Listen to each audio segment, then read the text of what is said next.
Ya. Bapak Ibu semua yang bergabung dalam acara webinar kali ini.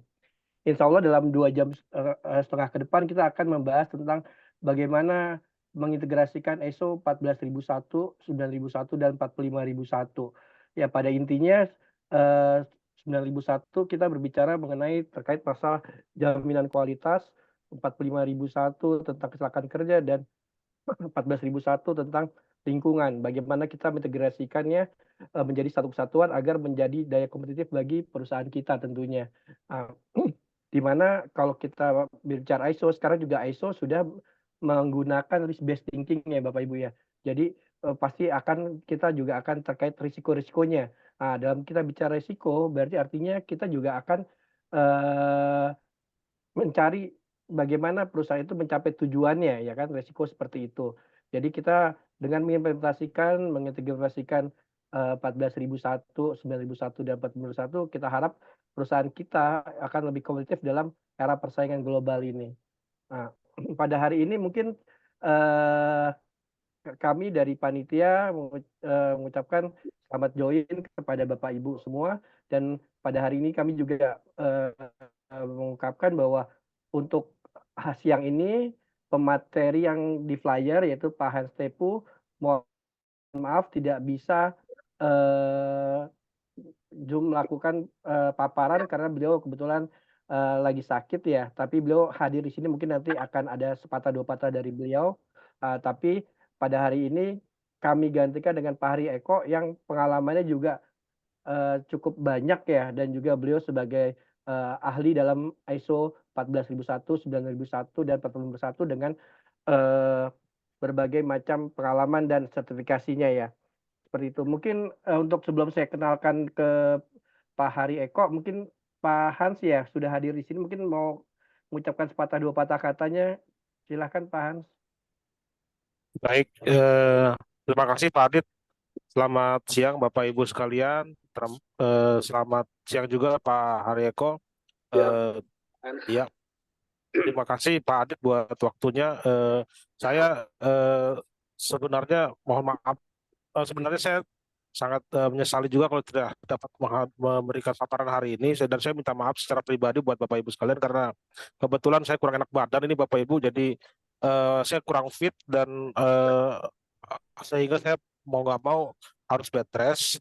Namun anyway Bapak Ibu nggak usah khawatir karena eh, kebetulan saya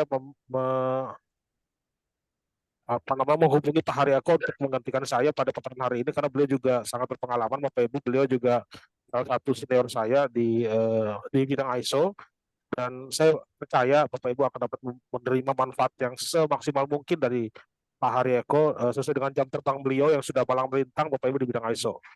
Demikian kiranya, terima kasih semuanya atas waktu dan kesempatannya. Selamat siang. Assalamualaikum warahmatullahi wabarakatuh. Oke, terima kasih Pak Hans. Semoga lekas pulih Pak Hans supaya bisa beraktivitas kembali. Sebelum kita masuk ke materi, mungkin kami akan perkenalkan narasumber siang pada hari ini. Kita akan ditemani oleh Pak Hari Eko. Beliau adalah salah seorang pakar ISO. Beliau adalah konsultan.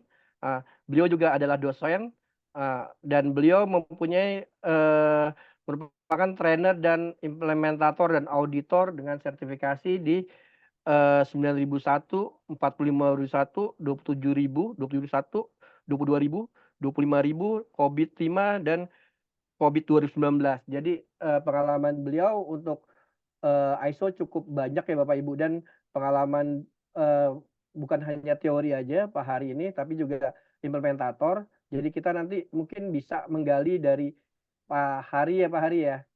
Ya, Mungkin ya. kalau kami biasanya pemateri, kadang kalau nggak ditanya nggak keluar semua Bapak Ibu. Makanya silakan monggo, kebetulan lagi ada pakarnya. Kalau nanti ada yang mau ditanyakan silakan. Oke, begitu aja Bapak Ibu. Untuk waktu dan tempatnya kami persilakan Pak Hari. Monggo Pak Hari.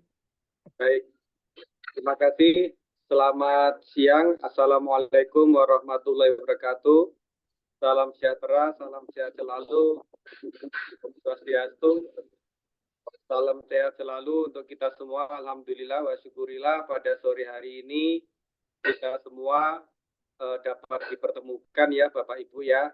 Alhamdulillah saya diundang oleh Pak Dita Alfa untuk mengisi sesi penjelasan tentang Integrated Management System ISO, yaitu ISO Sistem Manajemen Mutu 9001, Sistem Manajemen Lapangan 14000, dan Sistem Manajemen Keselamatan Kesehatan Kerja 45000. Saya pada sore hari ini menggantikan sahabat saya, Abang Hans Sitepu. Kebetulan beliau sama saya adik kelas, tapi kami sering kerja sama bersama, baik di kegiatan-kegiatan sebagai konsultasi maupun di kegiatan di implementasi ISO. Sebagai latar belakang saya untuk di ISO ini bisa ngobrol dengan Bapak Ibu, nanti sifatnya kita sharing session ya, walaupun saya berbagi slide. Latar belakangnya saya memang pemerhati dan tertarik ISO itu sejak muda Pak. Saya alumni STT Telkom, kalau sekarang dinamakan Telkom University ya. Jadi tahun 93 itu saya riset saya atau tesis saya atau skripsi saya itu sudah bahas tentang ISO. Jadi 93 itu ISO baru keluar, saya sudah bikin penelitiannya di PT Inti. Jadi waktu itu saya sudah mengenal tentang ISO 9001 waktu itu ya, Sistem Manajemen Mutu, seri yang pertama lagi saya kenakan, dan waktu setelah lulus saya juga jadi konsultan di Surabaya di perusahaan kantor akuntan publik. Saya nangani beberapa proyek untuk implementasi ISO di industri manufacturing, industri baja, sama industri tekstil. Selanjutnya saya berkiprah banyak di bidang telekomunikasi karena basic saya pendidikan telekomunikasi. Saya membangun perusahaan-perusahaan telekomunikasi untuk di internet provider, pay TV provider. Kebetulan saya juga kontraktor IT dan konsultan IT. Sehingga dengan pengalaman banyak di lapangan, saya juga memiliki pengalaman sebagai project manager dan ngelola bisnis dan ngelola sistem. Saya bangun sistem, bangun ISO juga, dokumen ISO di perusahaan-perusahaan yang saya terlibat di dalamnya, saya ikut. Nah, berikutnya saya di usia mulai di atas 40, saya mulai aktif memberikan pelatihan-pelatihan untuk transfer pengalaman baik ke klien maupun ke kelas. Saya kebetulan dosen di prodi informatika untuk mengajar adik-adik di teknik informatika. Nah, kebetulan juga dengan pengalaman mengajar, pengalaman di lapangan, saya juga sebagai implementator ISO dengan cukup banyak perusahaan-perusahaan yang saya tangani, tekstil, manufaktur, telco operator, agensi, insurance, dan perbankan, ada yang kantor-kantor pemerintahan, kementerian sebagai implementator. Saya berikutnya adalah mengambil lead auditor. Akhirnya saya beberapa tahun terakhir ini banyak sebagai lead auditor. Saya menjadi auditor dari beberapa badan sertifikasi. Ada yang badan sertifikasi terakreditasikan dan ada badan sertifikasi terakreditasi non-kan, atau ada yang internasional, IAF dan lain sebagainya.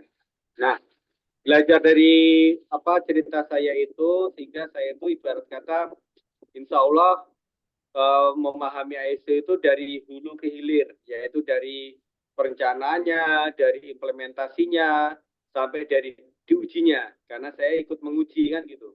Karena saya menguji, akhirnya saya tahu titik-titik kunci ujian itu, sehingga saya pun kalau mendampingi klien bersama Pak Han, bersama Pak Adit, itu kami bisa lebih tepat sasaran dan efektif. Ya, ibarat kata waktu tidak perlu lama-lama. Biasanya kami itu kalau implementasi paling lama itu 4 bulan harus sudah certified kan gitu. Kalaupun molor-molor tidak lebih dari 5 bulan biasanya seperti itu. Kalau update dokumen ya mungkin 2 bulan sudah selesai. Jadi kita kalau ISO ini kalau kita sudah tahu titik kritisnya, kita tahu titik ujinya, kita tahu titik kelemahannya, SWOT analisisnya, dan risiko, itu maka kita bisa percepatan untuk implementasi sampai ke sertifikasi seperti itu. Ya, gambarannya untuk perkenalan seperti itu Bapak Ibu. Mohon izin, apakah suara saya cukup terdengar dengan jelas? Pak Adit? Jelas, jelas. Jelas ya? Kalau Baik, saya kalau jelas. gitu saya masuk ke materi, saya izin share screen ya.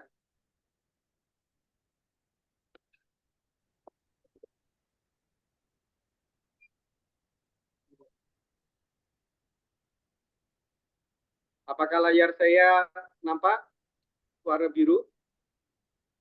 Iya, kelihatan. Oke ya, baik. Hari. Baik, terima kasih. Perkenalan sudah. Dan saya lihat dari para peserta ini juga Bapak Ibu yang sangat senior di bidangnya ya, di perusahaannya. Ada yang di Pelindo, ada yang Jamkrida, ada yang di PNM. Jadi ini banyak juga dari BUMN dan mungkin juga beberapa peserta juga dari pihak-pihak swasta atau dari mungkin akademisi juga ya, seperti saya juga pengajar, mungkin juga implementator seperti itu yang tujuannya mudah-mudahan sharing session ini menjadi tempat kita untuk diskusi. Saya yakin bahwa tidak ada kesempurnaan setiap manusia, saya demikian juga saya sampaikan, tapi saya akan untuk berusaha maksimal mungkin atau seoptimal mungkin berbagi pengalaman saya sebagai implementator maupun sebagai auditor. Pada sore hari ini, sesi kita webinar ini, kita membahas tentang integration of UHSE standard. Jadi ini melakukan pembahasan tentang integrasi sistem manajemen mutu health health untuk kesehatan dia standar, di mana kita juga mengimplementasikan untuk ISO-nya ada 3 standar ya. Satu versi 2015 dan ISO 45001 versi 2018 yang kita bahas secara integratif. Nama saya Hari Eko Cantoran Basuki, tapi bisa disingkat Hari Eko. Saya sarjana teknik dan master komputer atau master informatika. Oke. Apakah ISO itu? Saya rasa mungkin beberapa teman juga sudah memahami ISO, ada yang kenal dan tidak. Namun tidak ada salahnya, mungkin hanya sekian menit atau sekian detik. Mungkin saya mencoba merimen atau memberikan informasi lagi kepada yang baru-baru, yaitu ISO itu adalah International Standard Organisasi. Jadi the International Standard Organisasi dia di Eropa, dia tuh member dari internasional. Jadi adalah NGO, tapi dia tuh yang bergerak membuat standarisasi. Memang banyak standarisasi ISO itu banyak diadop dari British Standard, dari Inggris ya. Karena kita tahu Inggris itu sudah mengalami proses revolusi industri sejak 1700-an, sehingga usianya udah 300 tahun mereka industrinya, sehingga karena industrinya udah tua, udah mature, maka mereka punya standar-standar teknis dan standar administratif dan prosedur yang banyak, dan itu banyak diadop. Tapi ISO itu juga mengadop tidak hanya dari negara Inggris, tapi banyak negara yang memiliki standarisasi baru, mereka diadop, termasuk di Indonesia itu tahu saya, kawan saya di UGM, Profesor Salsal itu standarisasi penanganan bencana dan standarisasi alat-alat penanganan bencana dan mitigasi bencana itu malah diadop dari standar produk-produk dari Indonesia. Karena Indonesia ini relatif banyak terjadi bencana dan alat-alat yang digunakan relatif banyak, maka standarisasinya banyak digunakan, seperti itu ya. Oke.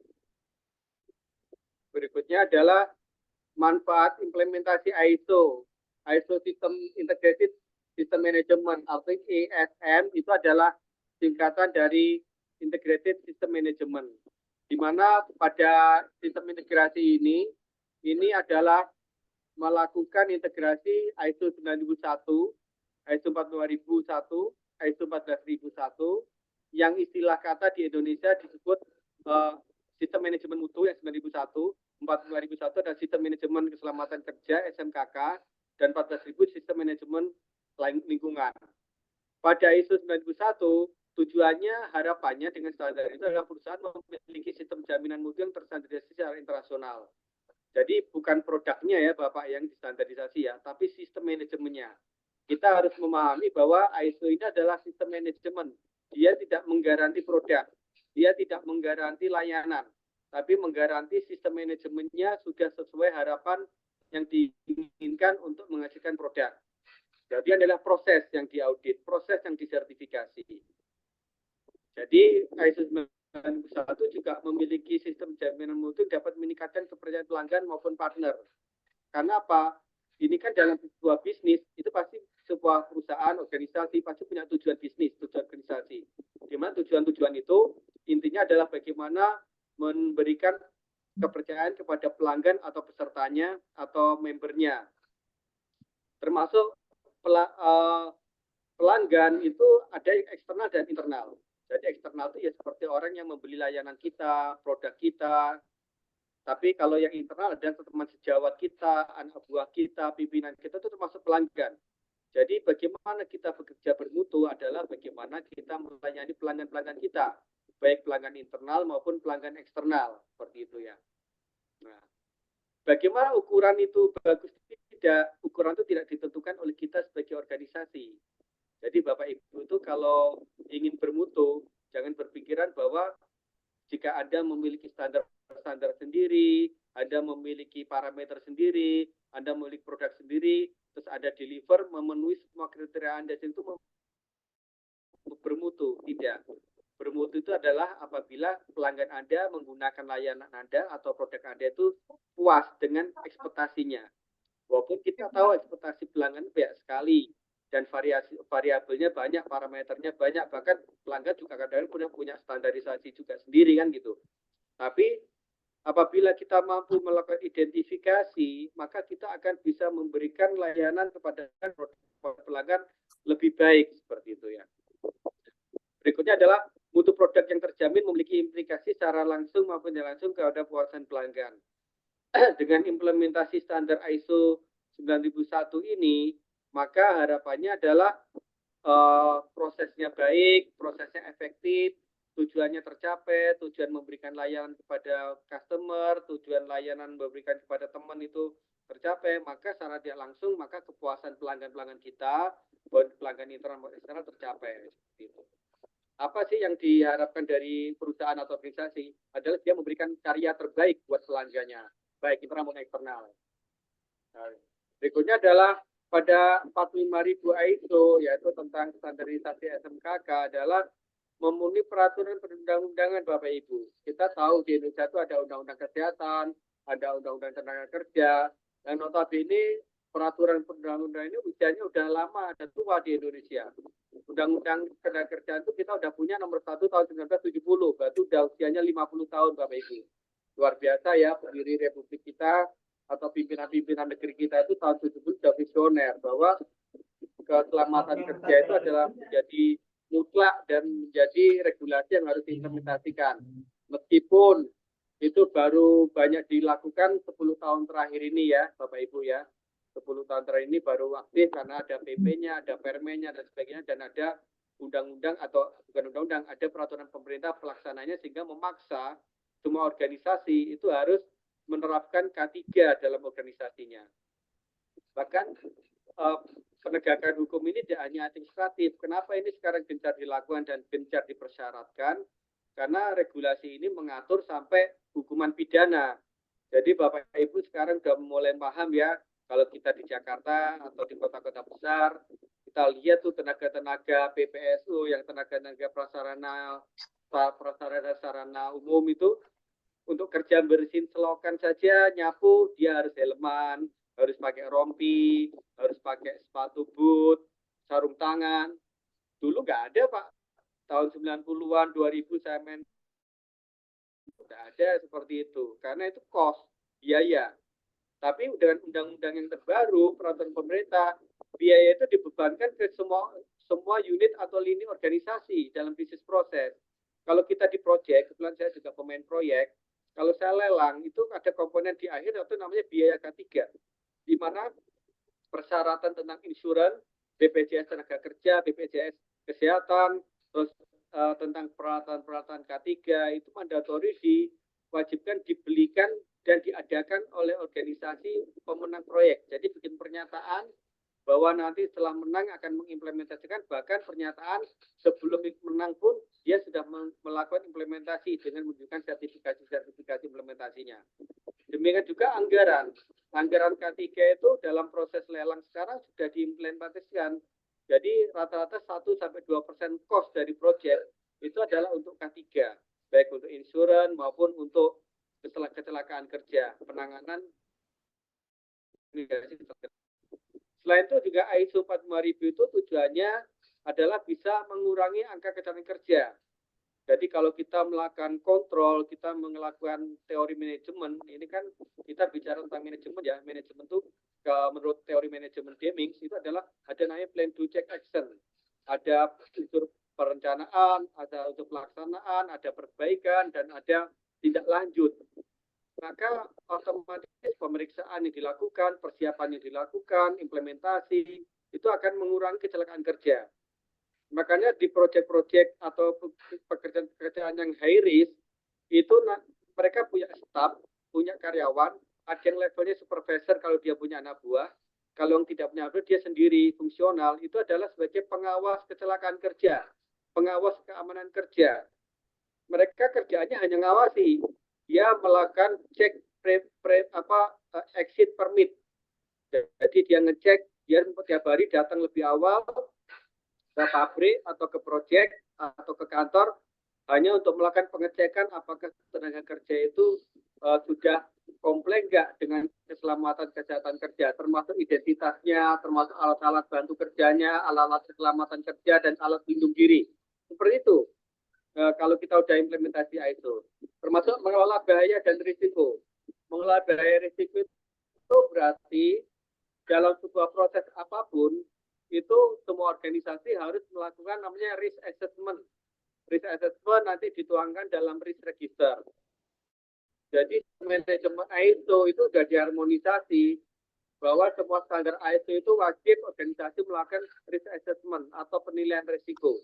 Bahkan Bapak Ibu kalau mendirikan perusahaan atau bikin perusahaan baru atau bikin perizinan baru, itu OSS itu mempersyaratkan kita melakukan risk assessment. Itu karena salah satu regulasi bahwa semua organisasi, semua kegiatan itu pasti ada risikonya, seperti itu.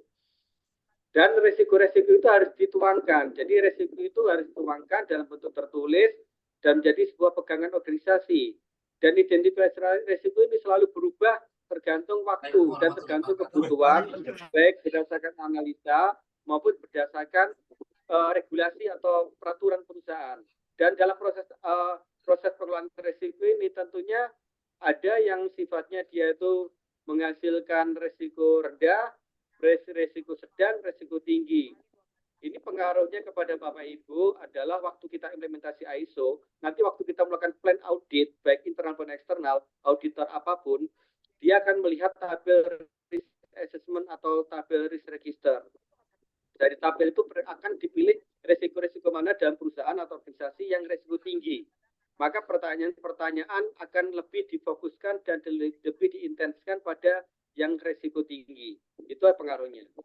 Kita lanjutkan ke pengambilan keputusan berbasis bukti. Tidak hanya di ISO 45000, di 9000, 14000 sama.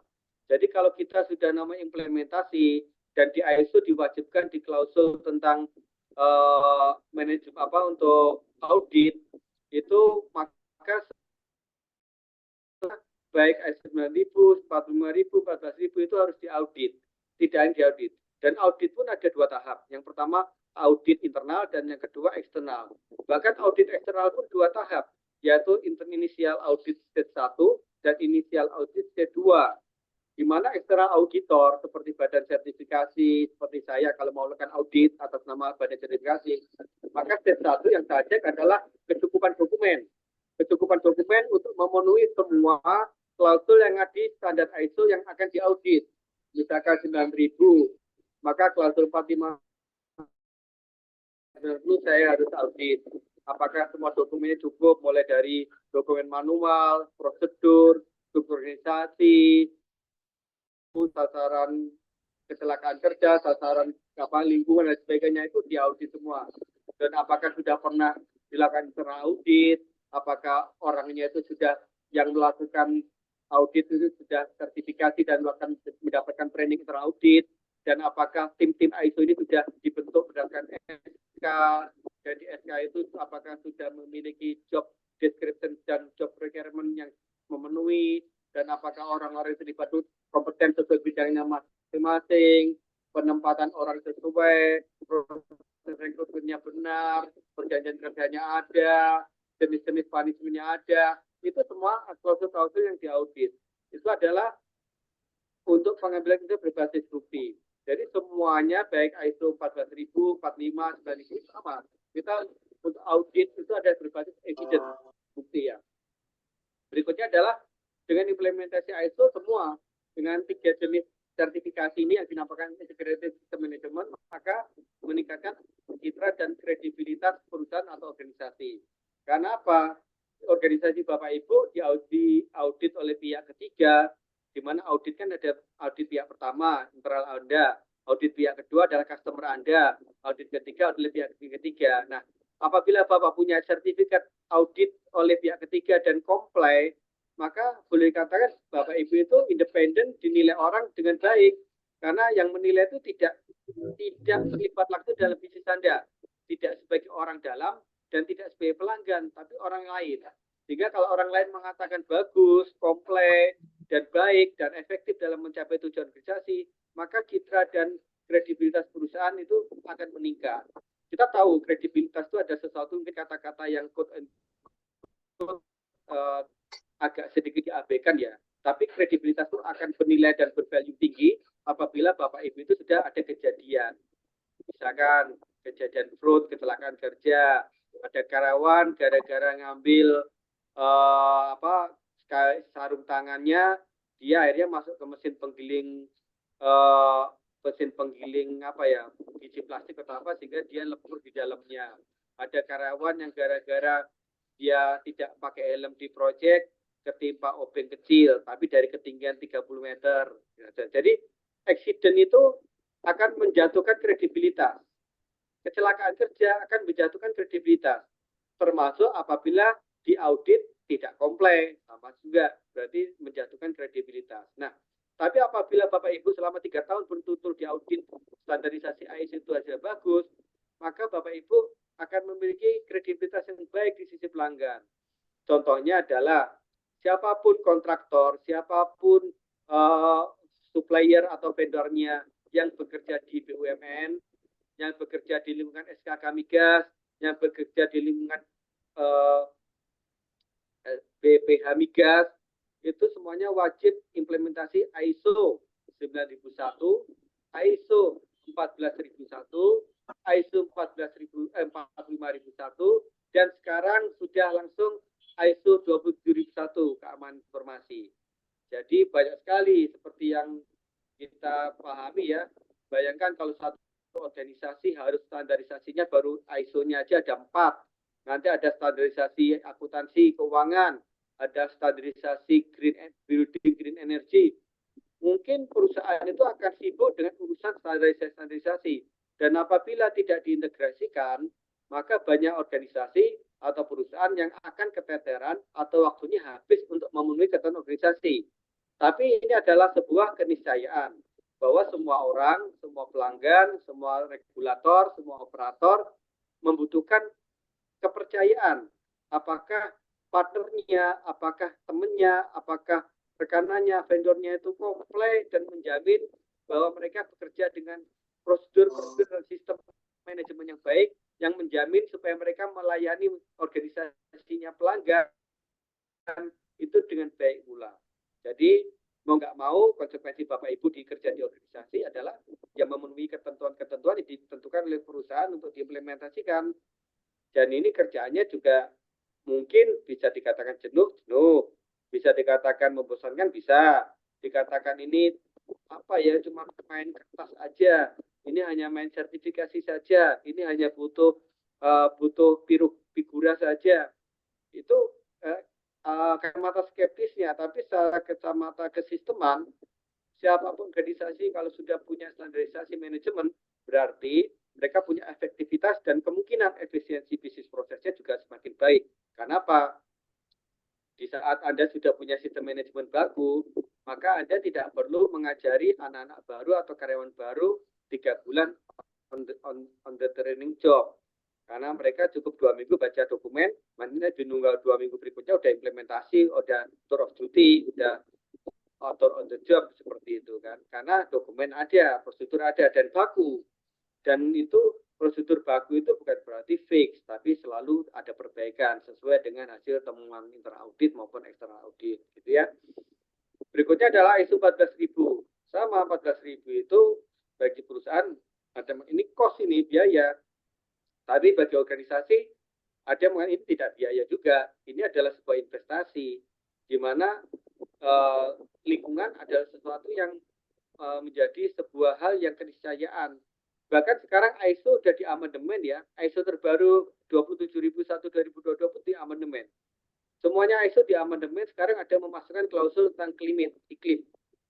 Sosialisasinya masih sedang berjalan, tapi memasukkannya di klausul mana itu sedang proses untuk disosialisasikan. Jadi di saat kita implementasi ISO 9000, 45000, 14000, 27001, semuanya mengatakan bahwa proses manajemennya harus mengakomodir tentang perlindungan atau penanganan iklim. Perlindungan iklim. Macamnya apa? Macamnya terserah. Kalau bisnisnya tentang bisnis mutu quality kontraktor, ya bagaimana mencegah iklim. 14.000 bagaimana mencegah kerusakan iklim, kerusakan ekosistem dan sebagainya. Jadi 14.000 itu terdorong juga oleh adanya peraturan iklim yang diadop oleh seluruh negara di dunia. Nah, selain itu juga 14.001 itu juga mengelola bahaya dan risiko pengambilan keputusan berbasis bukti. Sama 14.000 itu ngatur lingkungan, ngatur bagaimana kita harus komplit terhadap peraturan lingkungan. Di mana kalau kita ngurus perizinan pasti ada izin-izin, namanya zaman dulu ada AO dan sebagainya. Tapi itu udah nggak ada, tapi diadop dengan adanya pernyataan UPL, UK3L. Jadi izin-izin lingkungan itu harus dipenuhi, itu salah satu. Jadi gini, buat gambaran Bapak Ibu ya, ini dari 9.000, 40.000, 14.001, implementasi yang paling lama dan berisiko molorkan waktu adalah 14.000. Yang kedua 45.000, yang ketiga 91. Artinya ketiga itu urutan terpendek. Jadi kalau Bapak Ibu itu cuma ngurus ISO 9001 saja, itu 2 bulan selesai. 3 bulan maksimal pengalaman saya. 45.001 agak lama, 4 bulan. Karena kita harus menyiapkan tentang, kita harus mendaftarkan tim kita untuk askes, untuk asuransi, untuk banyak hal. Kita beli alat-alat untuk keselamatan kerja, menciptakan lingkungan kerja yang baik, menciptakan lingkungan kerja yang aman. Tapi begitu 14.000, di mana industri kita adalah organisasi kita berbasis industri kita berbasis risiko tinggi, misalkan kita kontraktor tambang, kita pengelola pelabuhan, kita kontraktor minyak dan gas. Untuk komplit terhadap 14.000, di sana dipersyaratkan bahwa perusahaan organisasi harus komplit terhadap peraturan perundang-undangan yang berlaku dari negara yang bersangkutan. Nah, bayangkan kalau perusahaan itu harus adopt namanya AMDAL, analisa dampak lingkungan, nanti ada perizinan UKL untuk uji lingkungan dan sebagainya, itu kosnya nggak murah. Dan kalaupun kosnya nggak murah, malah lama. Saya kebetulan juga tenaga ahli di Kominfo untuk proyek infrastruktur fiber optik. Itu untuk ngurus perizinan itu paling cepat 3 bulan, bahkan bisa 6 bulan apabila rencana induk dan tata ruangnya belum ada di peraturan daerah. Jadi kalau kita punya proyek, Bapak Ibu juga harus perhatikan itu. Jadi peraturan jadi jangan sekedar kita punya duit, punya visi, punya misi, maka kita langsung bangun, nggak bisa. Kalau di daerah itu tidak ada RUT-RUTK-nya, maka kita nggak bisa bangun. Kalau mau bangun, ubah dulu undang-undang peraturan daerah itu, dan biayanya mahal, dan waktunya lama, dan kita butuh konsultan. Nah, regulasi itu harus dipenuhi kalau kita implementasi 14.000. Tapi apabila kita berhasil, ya alhamdulillah, kita sangat mudah untuk mendapatkan pekerjaan karena kita dipercaya oleh pihak ketiga dan kita bisa menyatakan kepada pihak pertama, orang maki kita, bahwa kita sudah menerapkan sistem manajemen lingkungan, sistem manajemen keselamatan kerja, dan sistem manajemen mutu. Oke, saya lanjut ke slide berikutnya. Dalam penerapan sistem manajemen mutu atau sistem manajemen K3 dan sistem manajemen lingkungan dalam proses integrasi, maka tahapan-tahapan untuk dapat sertifikat sederhana Bu, cuma 8, Bapak. Pertama gap analisis, ada awareness training. Awareness training itu pengembangan dari webinar hari ini. Webinar ini paling 1 jam, 1,5 jam selesai ya. Tapi kalau awareness itu ya 3-4 jam lah rata-rata. Itu apabila satu standar. Tapi kalau integrated management system bisa lebih, bisa 6 jam. Nanti ada training namanya internal auditor. Itu 2 hari Pak. 1 hari atau 1 hari setengah itu trainingnya. 1,5 hari itu nanti uji cobanya atau workshopnya. Seperti itu.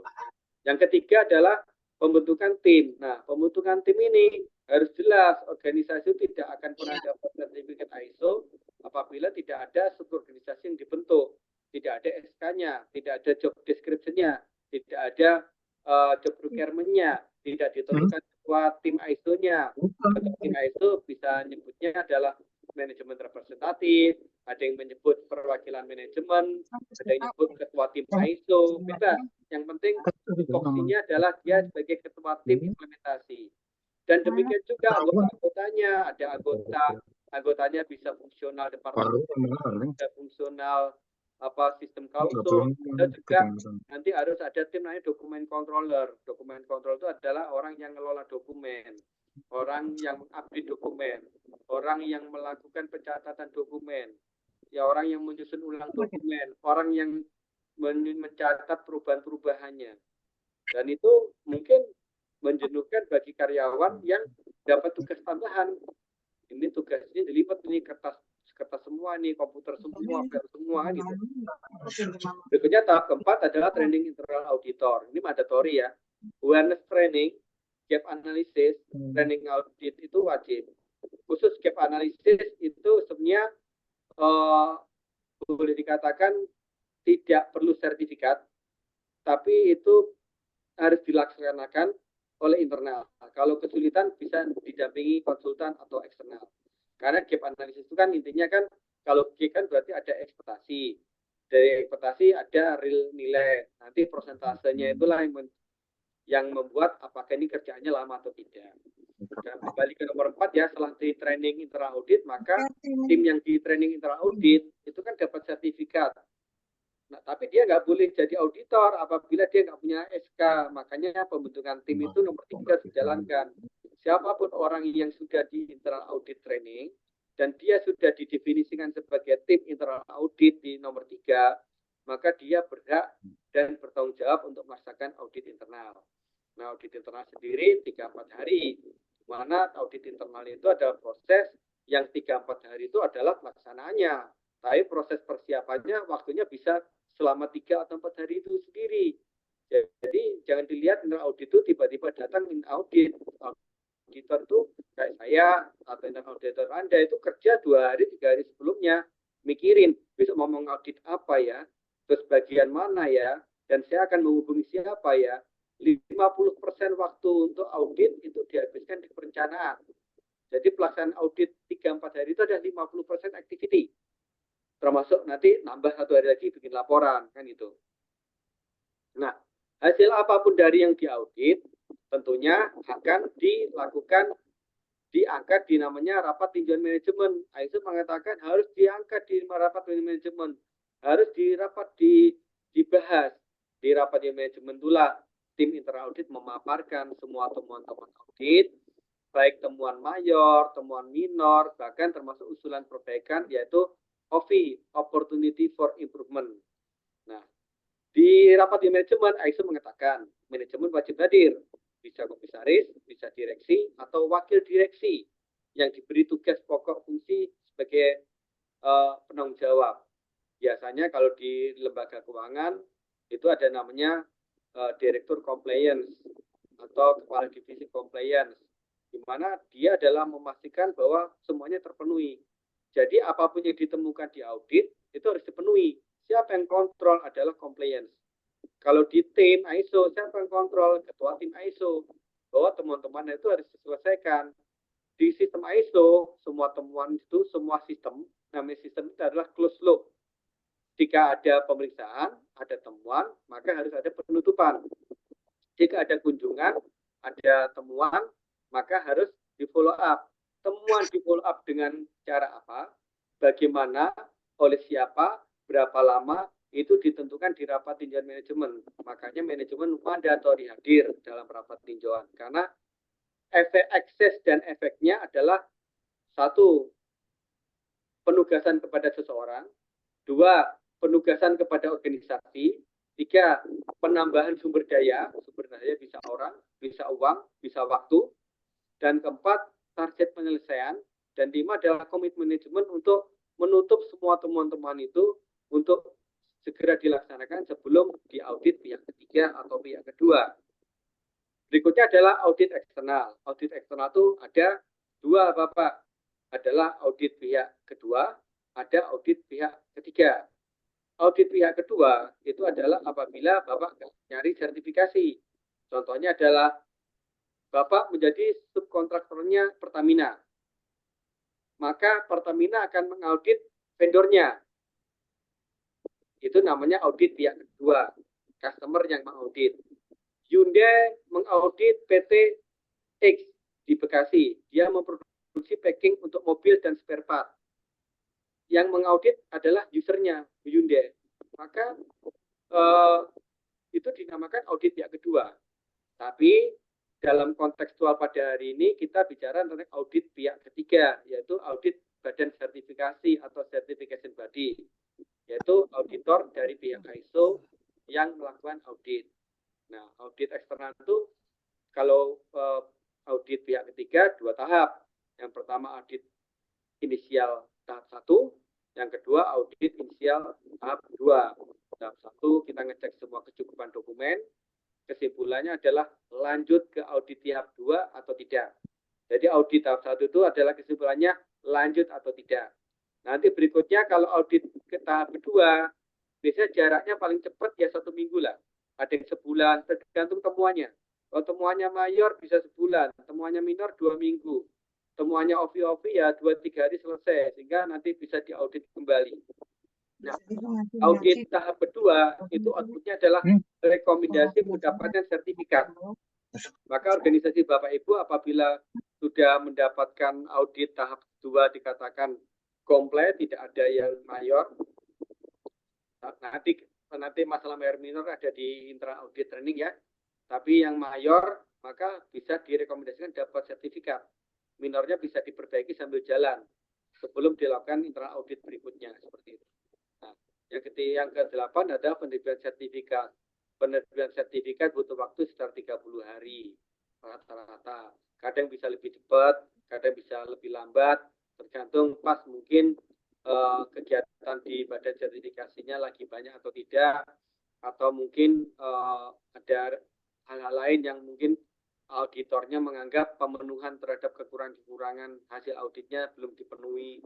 Karena auditor itu begitu ngaudit, bikin rekomendasi, dia masih bertugas untuk ngecek lagi follow up dari temuan-temuannya seperti itu. Oke, berikutnya adalah definisi.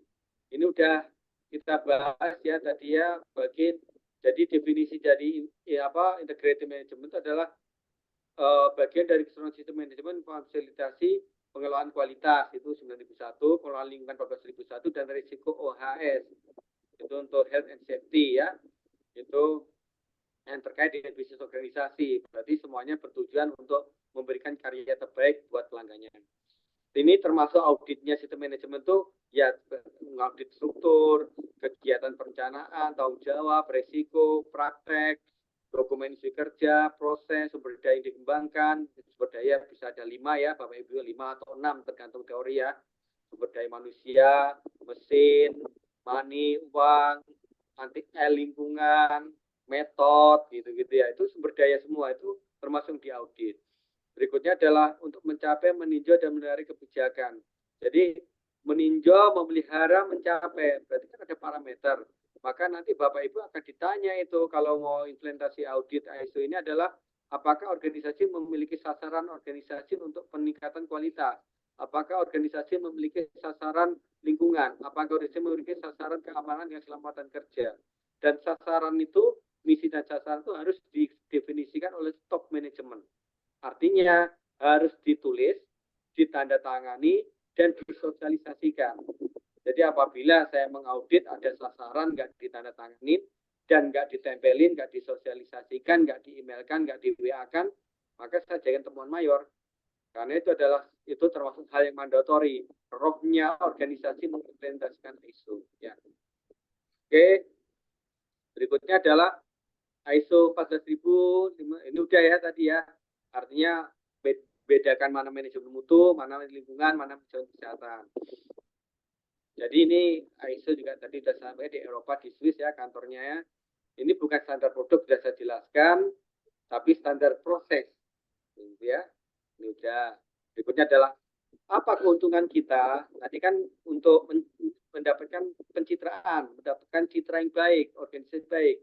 Termasuk keuntungannya yang lain adalah kita bisa untuk memastikan konsistensi kualitas produk kita, kualitas lingkungan, dan jadi dengan adanya implementasi ISO yang mewajibkan minimal 1 year sekali, setahun sekali audit internal, berarti kan dapat dipastikan kita dapat menjamin konsistensi dari kualitas, konsistensi dari penanganan lingkungan, konsistensi dari penanganan keselamatan kesehatan kerja, seperti itu ya.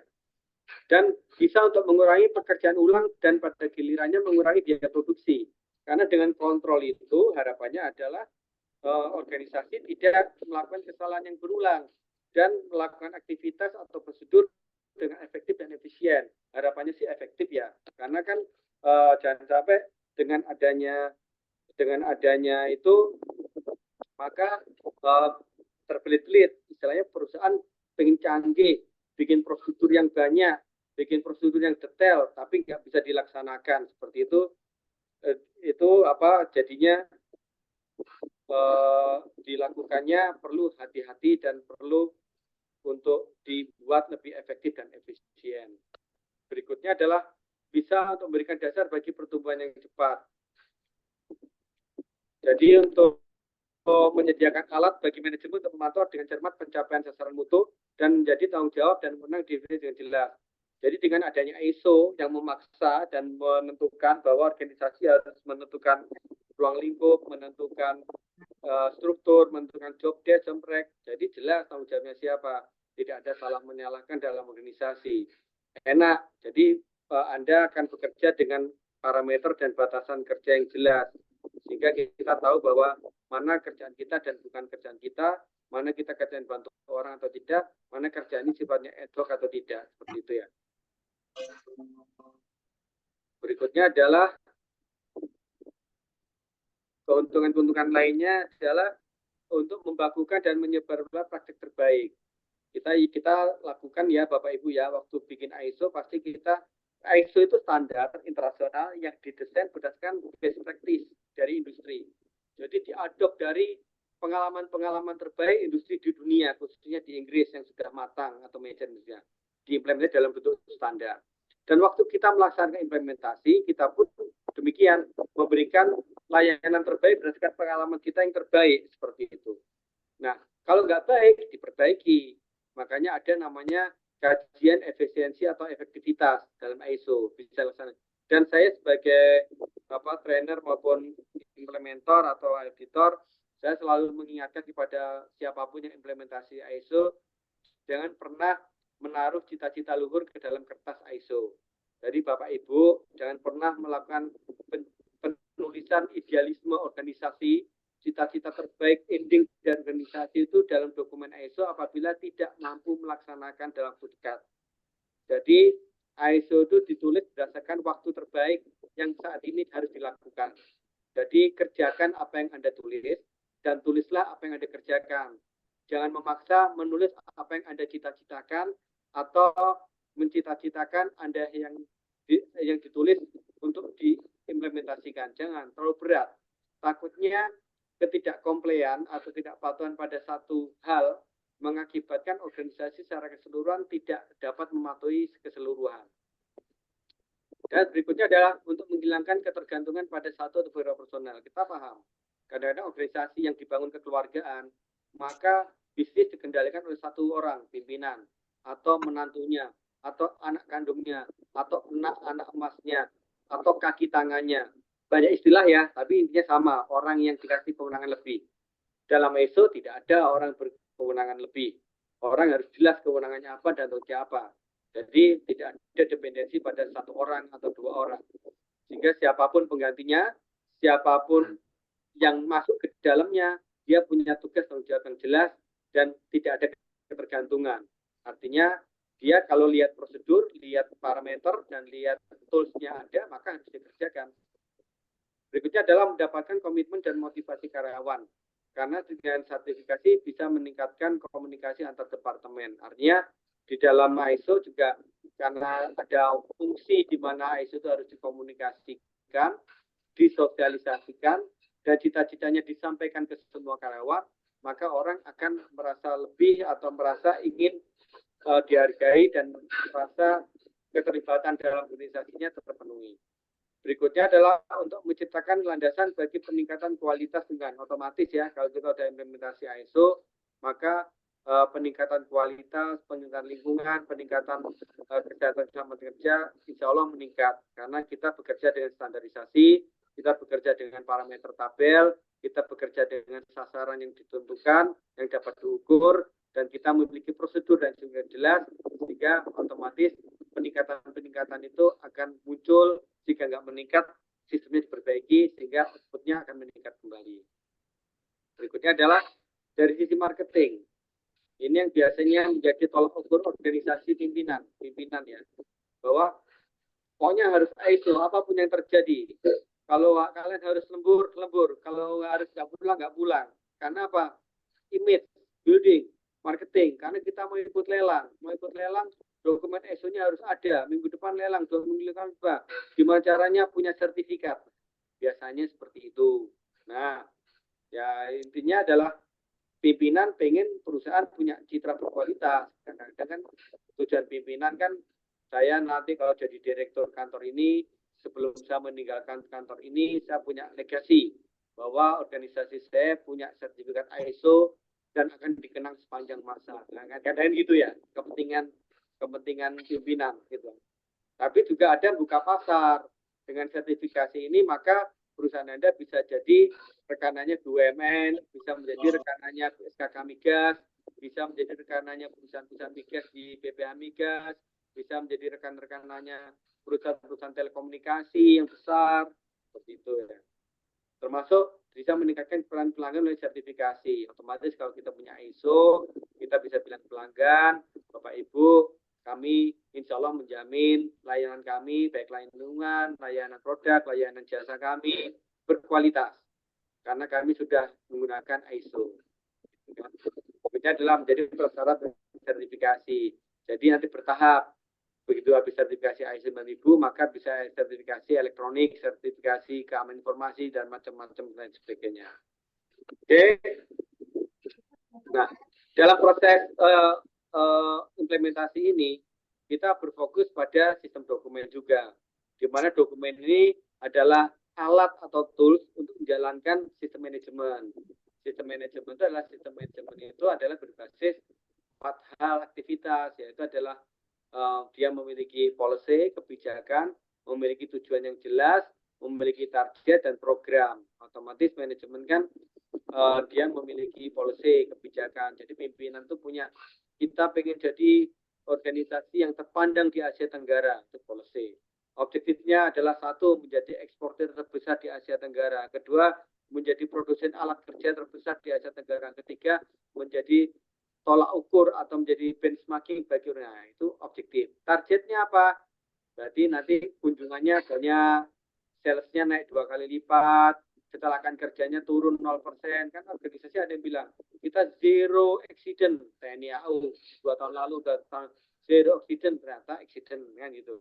Misalnya ada perusahaan, ada bendera yang warna negaranya warna emas, tapi tidak ada accident karena dia sekian tahun berturut-turut. Nah, itu adalah target. Organisasi punya target. Program itu apa? Langkah-langkah yang digunakan untuk mencapai tujuan dan kebijakan dan target. Program dituangkan dalam dokumentasi, prosedur, sistem, formulir. Nah, di mana dokumen-dokumen ini, tools ini dalam ISO dirangkum atau distrukturkan dengan namanya risk analisa, risk assessment. Jadi ada kajian risiko, gitu ya. Habis itu adalah proses mapping. Jadi kita harus membuat namanya business process. Jadi kalau nanti Bapak Ibu organisasinya besar, biasanya sudah punya business process skenario. Tapi kalau organisasinya baru urusan keluarga atau organisasi perkumpulan, jarang punya business process. Tapi karena mau implementasi ISO, harus punya business process, gitu ya. Lalu setelah business process ada, harus punya namanya prosedur.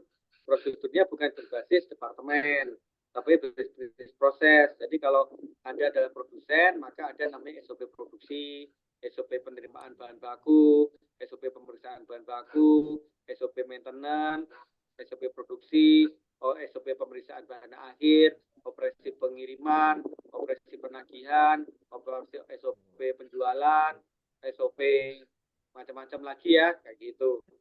Termasuk SOP internal audit, SOP peningkatan berkelanjutan, gitu ya. SOP penerimaan karyawan, SOP. SOP itu adalah rangkaian tata cara. Tapi dalam menjalankan SOP pasti Anda punya namanya alat kerja lain. Di mana untuk menjalankan SOP itu adalah menjalankan banyak aktivitas yang dirangkai untuk menghasilkan suatu bisnis proses. Tapi dalam proses itu pasti kalau dipecah ada namanya instruksi kerja, kerjaan kecil. Di mana kerjaan kecil itu dituangkan dalam bentuk instruksi kerja seperti itu ya. Nah, instruksi kerjalah yang dijalankan untuk prosesnya. Lalu instruksi kerja ini tentunya setiap kita melakukan aktivitas harus ada bukti bahwa Bapak Ibu bekerja, pasti ada bukti hadir, bukti produksi, bukti pemeriksaan, bukti komplek. Nah, makanya di ISO nanti ada namanya dokumen dan record.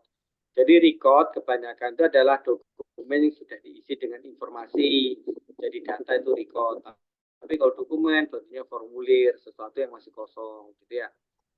Oke, dalam proses implementasi kita harus menggunakan metodologi sistem manajemen Deming, di mana semua aktivitas harus direncanakan.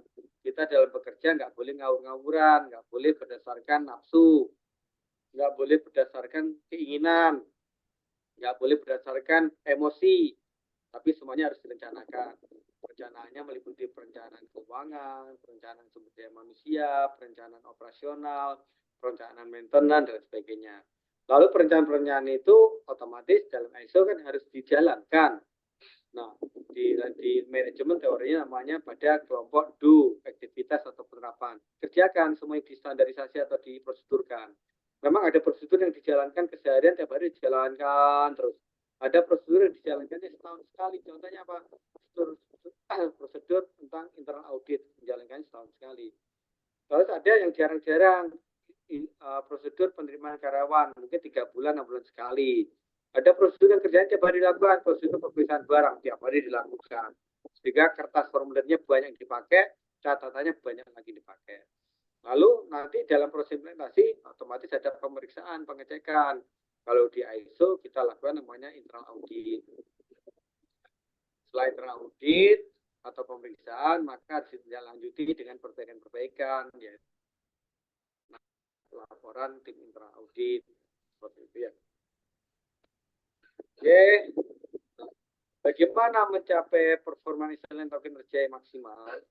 Ini kan juga cita-cita luhur dari organisasi kantor Bapak, organisasi Bapak, di mana cita-cita luhur itu adalah sebuah model yang diharapkan. Tapi untuk mencapai ke sana tentu butuh waktu dan butuh tenaga, butuh biaya, butuh orang kan gitu. Nah, itu kebutuhan-kebutuhan itu dituangkan dalam bentuk risk analisis, resiko-resiko dan resiko dan kebutuhan. Ada SWOT analisis dan semuanya itu berdasarkan atau dituangkan dalam bentuk atau menjalankan ISO 9001, sistem manajemen mutu dan sebagainya di awal. Lalu diimplementasikan, otomatis kalau implementasi maka hasilnya nanti bisa diukur. Ya, secara umum orang bilang kalau di manufacturing namanya TQM, total quality management. Jadi harapannya adalah semua proses itu ada nilainya, ada kualitasnya, cuma bisa diperhitungkan dan diukur dan dihitung. Nah, dalam proses ISO 2001 prinsipnya adalah organisasi itu berfokus pada pelanggan. Seperti saya sampaikan, pelanggan itu ada pelanggan internal, ada pelanggan eksternal. Selain itu juga harus ada namanya kepemimpinan, leadership. Ada orang yang memimpin, ada yang dipimpin, ada organisasi seperti itu. Terus ada keterlibatan orang, seperti itu kan. Ada pendekatan proses. Kita paham di ISO itu ada proses. Setengah ISO itu proses dengan dokumen ya. Ada pendekatan sistem draft management. Pendekatan sistem draft management berarti ya tadi PDCA, plan to check action. Terus di ISO itu otomatis ada perbaikan terus-menerus. Karena di klausul 10 adalah improvement. Jadi kita harus selalu memperbaiki sistem. Jadi kalau perusahaan udah implementasi ISO tapi malah mundur, itu ada yang perlu dipertanyakan. Ya. Terus pendekatan faktual untuk pengambilan keputusan. Kita tahu ISO ini adalah standar terhadap konsep terbaik atau best practice. Otomatis waktu diambil keputusan pasti keputusan yang terbaik juga. Terus berikutnya adalah supaya apa hubungan pemasok yang bisa dilakukan. Artinya kadang-kala organisasi Bapak Ibu sebagai pemasok, ada kala organisasi Bapak Ibu sebagai orang yang dipasok. Dengan adanya ISO ini maka hubungannya jadi lebih baik. Oke. Untuk yang integrasinya otomatis penilaian risiko cukup satu aja untuk keseluruhan. Jadi kita tuh melakukan identifikasi risiko terhadap kerjaan kita keseharian. Lalu kita harus mampu membuat dokumentasi, di mana dokumentasi itu harus ada namanya manual implementasi, ada prosedur implementasi, ada proses, ada instruksi implementasi ya gitu. Berikutnya adalah melakukan identifikasi klausa yang sama. Saya sampaikan di awal tadi bahwa ISO itu sejak tahun 2012 atau 2015 itu sudah melakukan harmonisasi ISO. Jadi prosesnya sama. Kalau di proses ISO seperti itu adalah tertentu, maka prosesnya juga dilakukan tertentu juga. Termasuk dan harmonisasi itu adalah sama. Jadi antara klausul 4-nya 9.000, klausul 4-nya 14.000, klausul 4-nya 5.000 itu sama isinya. Tambahan modifikasi ada, di mana nanti apabila ternyata ada informasi yang harus dikolek, tapi tidak ada klausul di ISO yang diwajibkan, maka kita bisa membaik klausul tambahan itu untuk mengakomodir kebutuhan layar. Gitu ya. Berikutnya adalah kontrol dokumen ya, harus jelas bahwa dokumen harus dikendalikan, dinomorin dan identifikasi. Nanti ada pemilik dokumen, penyimpan dokumen, masa retensi, dan lokasi simpan, bentuknya elektronik atau non elektronik, sebagainya itu harus ditabulasi. Berikutnya organisasi, sudah jelas dari awal tadi kita sampaikan struktur, job desk, job track, job kompetensi, job appraisal, itu gunanya itu untuk melakukan kontrol. Berikutnya adalah peraturan dan tindakan pemerintah harus dipenuhi. Oke. Berikutnya adalah dalam proses implementasi program, seperti saya sampaikan tadi yang jumlahnya sekitar berapa ya, 8 proses, itu ya implementasi yang pertama adalah intinya preparation state, tahapan persiapan. Bapak harus mikirin nanti timnya siapa yang disuruh, siapa yang ikut training, siapa yang nyusun dokumen, siapa yang nanti minta persetujuan pimpinan, siapa yang disetujui, berapa lama totalnya gitu. Itu harus disiapkan. Berikutnya ada documentation state. Cek dokumen-dokumennya ada memenuhi semua atau tidak. Lalu implementation state, audit ada 3 kali, internal audit, external audit tahap 1, external audit tahap 2. Nah, kalau tahap 2 lolos, maka untuk tahap lolos, maka bisa menghubungi vendor untuk minta dibuatkan sertifikat. Nah, semuanya itu harus memiliki improvement, harus memiliki kekayaan.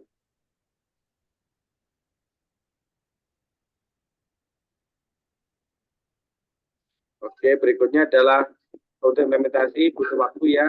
Ada yang ini kenapa sampai 8 bulan? Karena integrasi ini ada 14.000 Pak Ibu. Saya jamin 14.000 itu yang membuat lama. 45.000 itu 6 bulan. Tapi kalau 9.000 itu 3-4 bulan selesai. Gitu ya. Struktur dokumentasi ISO itu adalah high level dokumen. Dia punya struktur. Di mana dokumen-dokumen itu yang tertinggi adalah skop, ruang lingkup, acuan normatif, definisi, itu standar. Mau ISO seri apapun, 1, 2, 3 itu sama. Lalu yang membedakan itu adalah di PDCA ini, di Deming System Management, tapi diimplementasikan dalam proses itu dokumennya adalah di klausul 4567, yaitu klausul yang mengatur konteks organisasi, klausul yang mengatur tentang leadership kepemimpinan, dan klausul mengatur perencanaan dan dukungan, membagi dukungan, membagi organisasi, membagi tim seperti apa. Berikutnya adalah operasional, itu klausul D ya, di klausul 8 di ISO, lalu klausul performance evaluation penilaian di klausul 9 itu untuk kontrol, act improvement. Jadi ISO itu semuanya diharmonisasi, klausulnya cuma 10 Bapak Ibu. 1, 2, 3, 4, 5, 6, 8, 9, 10. Yang banyak membedakan adalah di 8, di 7, itu banyak membedakan tergantung sistem ISO-nya. Oke. Nah, diagramnya kurang lebih seperti ini. Tadi kita sampaikan 1, 2, 3 itu normatif. Tapi nanti begitu kita bicara 4, 5, 6, 7, 8 itu nampak di mana di plan itu harus mengatur tentang organisasi, mengatur tentang kepemimpinan dan petugas kerja. Ini adalah didu, kita mengatur operasi, perencanaan dan perawatan. Terus nanti dicek itu untuk persiapan pengecekan klaster dan sebagainya. Dan perbaikan yaitu adalah sesuatu yang harus dilaksanakan. Nah, ini sudah mulai agak detail Bapak Ibu, di mana kalau kita melakukan implementasi sistem manajemen mutu terpadu atau IMS, itu otomatis kita harus bisa membuat metrik korelasi klausul. Ini bisa Bapak Ibu baca dari standar atau di mapping sendiri, tapi ya butuh waktu 4-5 hari untuk mapping. Jadi mending pakai yang tiga aja, toh sama. Kalau pengen ngecek benar tidaknya, nomor klausulnya. Jadi ini sebenarnya adalah sama Pak Ibu ya. Mana ada persyaratan ISO 9001, itu klausul 4, 5, 6, 7, 8, 9, 10. Klausul 4-nya sama judulnya konteks organisasi.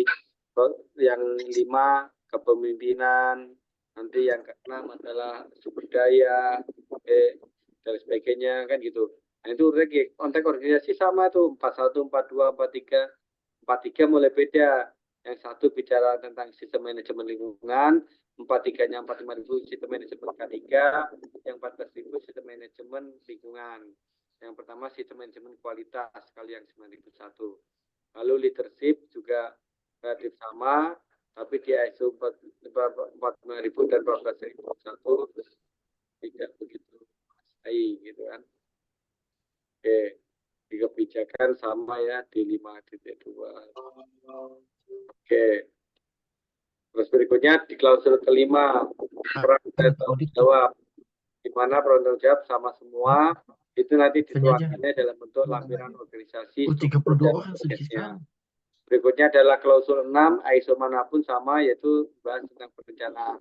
Khusus di ISO tentang K3 itu di perencanaan jauh lebih rigid dan detail. Makanya ada kalau yang tepatnya Pak, tindakan melakukan penanganan risiko. Nah, tapi kalau di ISO yang seri 6 itu adalah dari penanganan risiko umum, identifikasi bahaya. Terus habis itu adalah penilaian risiko, penilaian peluang untuk standar-standar. Jadi yang itu cukup banyak ya di K3 ya.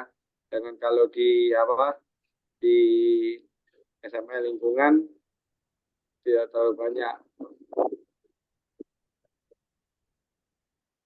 Oke, untuk berikutnya kolom paling kanan itu ada dokumen-dokumen terkait. Jadi struktur organisasi dan job desk itu wajib kita harus penuhi, harus kita tunjukkan. SOP manajemen risiko harus ada. Tabel materi korelasi yang seperti kita bikin. Instruksi kerja pengisian bahan bakar. Terus habis itu ada instruksi kerja untuk perawatan, pelawat. Oke. Ada SOP dokumen, SOP manajemen risiko, SOP lintas, penilaian risiko, itu ada semuanya. Oke. Nah, berikutnya ada pada ISO sistem manajemen mutu di masalah pendukung, dia lebih detail. Dia mendefinisikan, membedakan antara umum, SDM, infrastruktur. Tapi kalau di ISO 45000 dia secara umum aja, pokoknya yang penting K3 kan gitu. Tapi juga di lapangan harus ada seperti itu kan. Contohnya di laporan D, sekitar organisasi, job desk dia punya. Berikutnya adalah SOP perawatan, perbaikan, SOP ekonomi, sebagainya. Dia salah satu klausul atau komponen untuk melakukan perbaikan. Oke. Nah, lalu pada kompetensi ini mandatory ya. Kalau saya sebagai auditor sama. Jadi orang yang ditunjuk mengelola ISO itu harus mandatory ISO.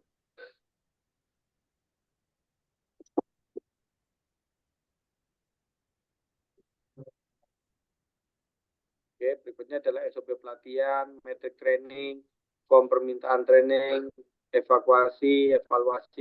Ini form-formnya itu kompetensi. Jadi ISO itu otomatis kualitasnya mestinya meningkat ya. Dan organisasi kalau patuh ini luar biasa. Kenapa? SDM-nya kompetensinya harus diuji, harus ada bukti pengujian, harus ada bukti screening, harus ada bukti pemilihan, ada rencana pelatihan. Itu harus diuji semuanya untuk kompetensi. Selain itu juga harus ada kesadaran. Semua organisasi harus mendapatkan training awareness. Terlepas orangnya dikit banyak, itu harus training awareness. Berikutnya adalah adanya komunikasi.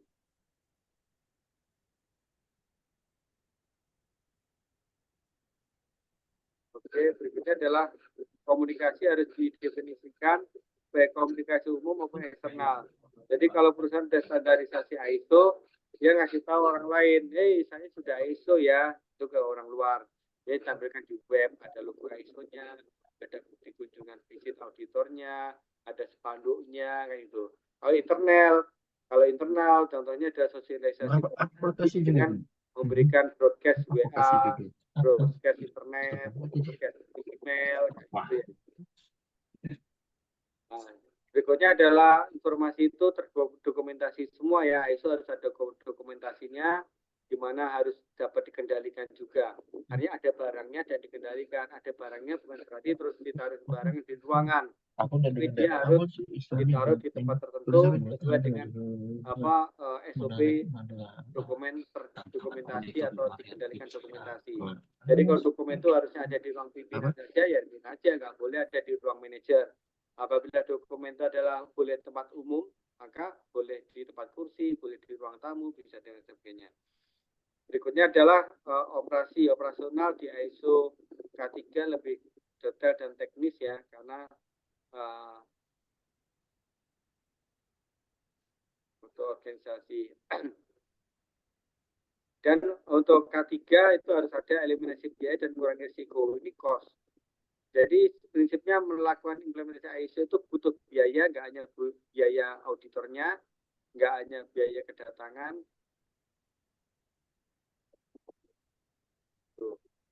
Terus manajemen perubahan, semuanya harus ada di ISO bahwa setiap dokumen itu mandatory wajib bertahan. Perubahan-perubahan itu harus dicatat dan harus dikendalikan. Dan ada versinya, ada versi 0, versi 1, versi 2, dan sebagainya, dan tanggal perubahannya. Dan nanti di list depannya itu juga didefinisikan. Oke. Berikutnya adalah pada proses operasi itu juga harus membahas tentang proses pengadaan, pemilihan vendor, penilaian vendor, NDA, non-disclosure agreement, membiasakan partner karyawan itu harus menjaga rahasia perusahaan, kayak gitu ya. Terus outsourcing, apabila organisasi Anda karyawan sedikit, tapi fungsinya makin lama makin banyak, kerjanya makin banyak, produknya dihasilkan makin banyak, maka perlu dilakukan SOP penataan.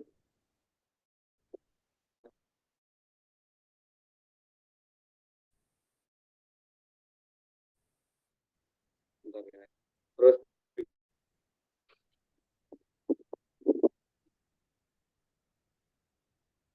untuk outsourcing diatur, dan persiapan tanggap darurat di ISO K3, organisasi harus sudah pernah melakukan pelatihan, tidak hanya internal audit, tidak hanya awareness, tapi pelatihan tanggap darurat. Tanggap daruratnya baik kesehatan maupun keselamatan kecelakaan kerja. Jadi harus sudah pernah melakukan training tentang P3K, harus sudah pernah melakukan training tentang kesehatan, penanganan kecelakaan kerja, harus sudah pernah training penggunaan alat pemadam kebakaran ringan, seperti itu.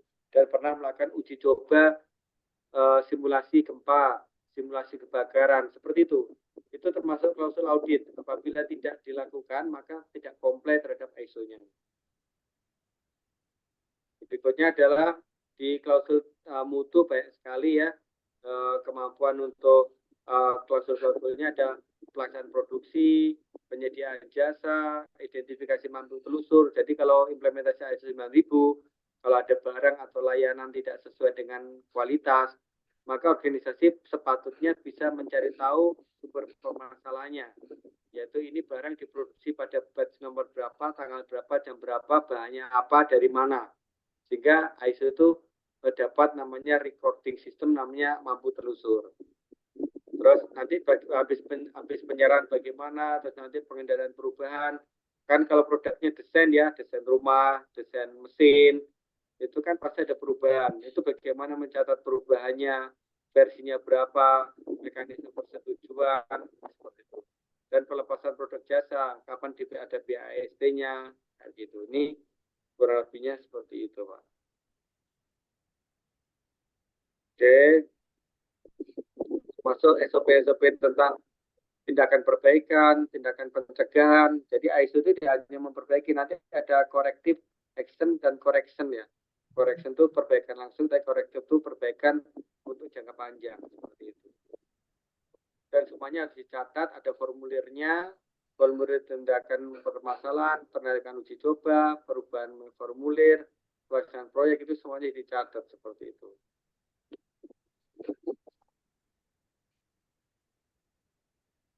Nah, untuk evaluasi kinerja sama di klausul 9 semuanya ya. Evaluasi kinerja sama semua harus ada dievaluasi, dianalisa, dan semuanya harus melakukan audit internal. Audit internal, baik audit secara umum maupun audit khusus, kan gitu.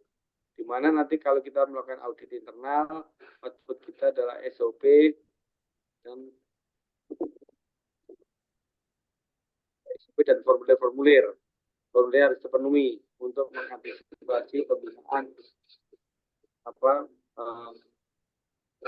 tools ini untuk audit.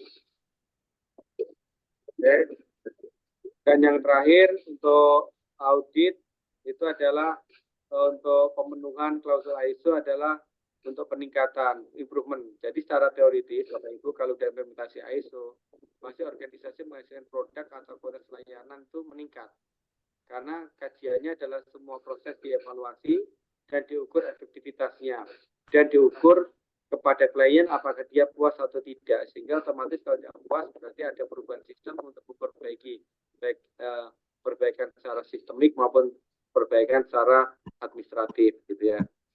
Nah, ketidaksesuaian ini otomatis harus ditulis dan harus dilakukan tindakan korektif dan tindakan pencegahan. Nah, pencegahan itu adalah supaya kesalahan-kesalahan masa lalu tidak teruji kembali, terus bisa juga muncul juga usulan perbaikan.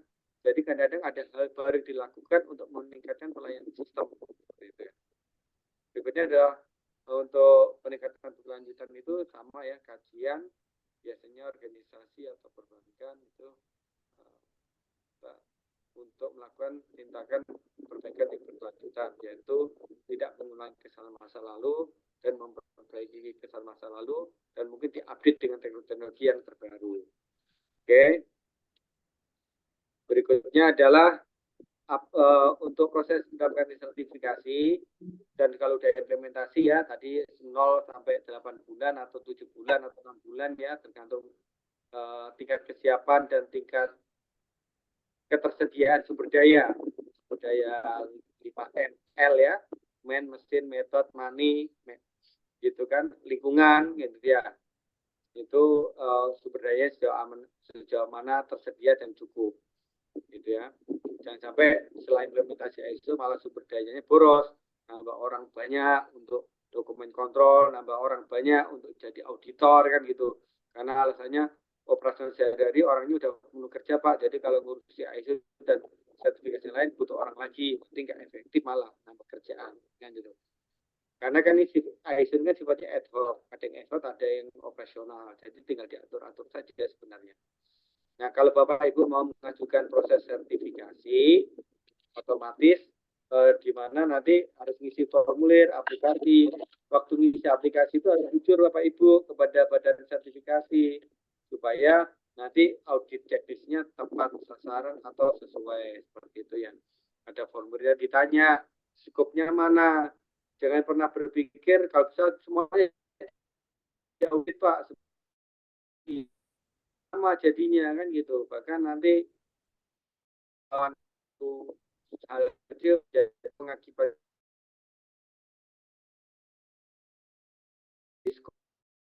nah, departemen apa mau semuanya atau kecil dan pada orang atau spesies apa gitu. Supaya tidak melebar ke sana kemari. Berikutnya adalah kuesioner. Jadi pertanyaan-pertanyaan harus disiapkan khususnya untuk internal audit ya. Terus desk audit itu ya internal audit itu untuk melakukan pemeriksaan berdasarkan kertas. Ini klausul ISO ini ada di kertas mana ya, klausul ini ada di kertas mana ya, seperti itu. Berikutnya adalah certification recommendation, otomatis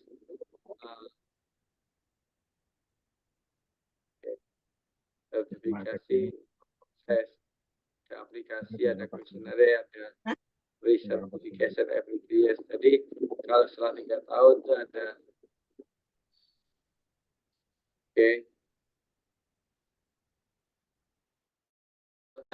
Nah, tentunya dalam implementasi ISO ini kan tidak semuanya berjalan mulus Bapak Ibu ya, pengalaman kita, pengalaman orang lain, pengalaman banyak organisasi.